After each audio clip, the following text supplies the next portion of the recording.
विश्व के कोने कोने में यूट्यूब के माध्यम से हमसे गुरु मंत्र लेकर वैदिक परंपरा में आगे बढ़ने वाले मेरे प्रिय शिष्यों, सज्जन और सन्नारियों, इस कथा में आज हम आपको ऋषभ देव और भरत की कथा करेंगे।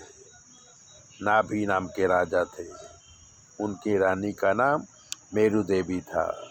कोई पुत्र न होने से उन्होंने भगवान की उपासना किया। वृद्धावस्था में एक पुत्र पैदा हुआ जिसका नाम ऋषभ रखा गया।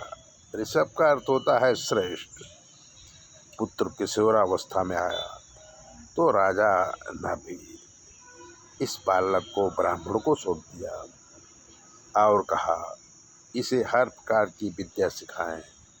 और राजा रानी बद्रिकाश्रम में तप करने चले गए। आयुष्य पूरी हुई तो स्वर्ग चले गए।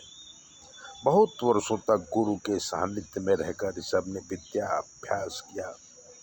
फिर राज की लगाम अपने हाथ में लेके धर्म के अनुसार राज करने लगे। उनके पुत्र थे भरत। भरत युवान हुए तो उन्हें राजगादी सौंप के ऋषभ देव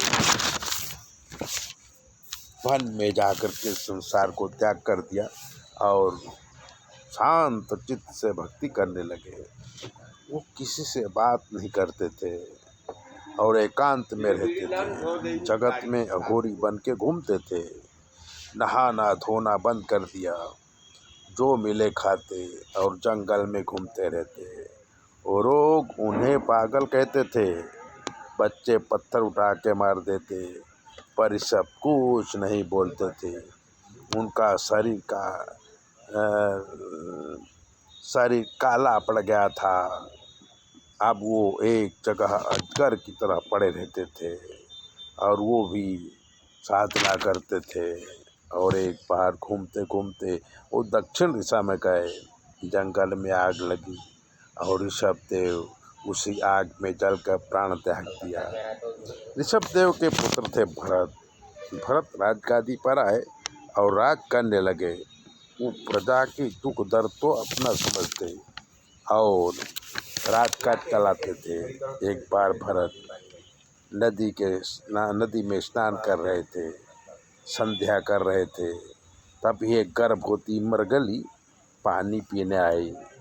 पीछे से सिंह की गर्जना सुनकर मरगली उछल कर नदी पार करने लगी।